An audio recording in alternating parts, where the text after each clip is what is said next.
Қазақстан индустриалдық-инновациялық колледжі елбасы Нұрсұлтан Назарбаевтың 2017 жылғы болашаққа бағдар рухани жаңғыру атты мақаласында ұлы дала жобасы аясында өткізіліп жатқан челленджді Сарман атындағы агроэкономикалық колледжінен қабыл алып, Ақсукент көпсалалы колледжіне жолдаймыз. Бәйдібек қасиетті орындар, көне аңыздар мен тарихи ескерткіштер өлкесі.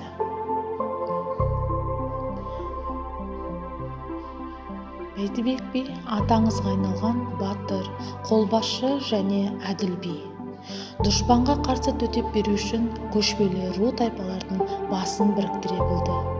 Бүкіл қазақ халқына ортақ тарихи тұлға. Бәйдібек бидің әйелі Нұрила ел арасында домалақ ана ретінде танылған. Ол даналық, адалдық пен аналық қасиеттерінің символына айналды. Қазақ ұлтының абыз анасы ретінде ерекше құрметтеледі. Домалақ ана жайлы сан алуан аңыз әңгімелер таралған. Аппақ Ишан медресесі 19 ғасырдың алғашқы жартысындағы ең танымал да бірегей сәулет ескерткішінің бірі. Бұл даңқты мешіт өз кезеңінде Қазақстандағы ең ірі оқу орындарының біріне айналған.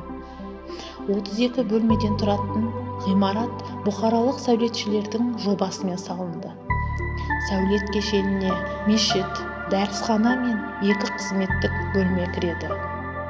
Әсіресе мешіттің зәулім күмбезі ерекше көрініс береді.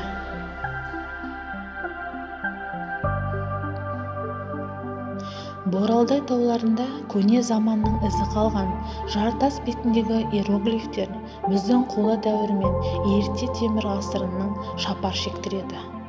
Тасқа салынған суреттер Қазақстанның ең көне жәдігерлерінің бірі болып саналады. Көне ұлы дала тарихына қанық бол.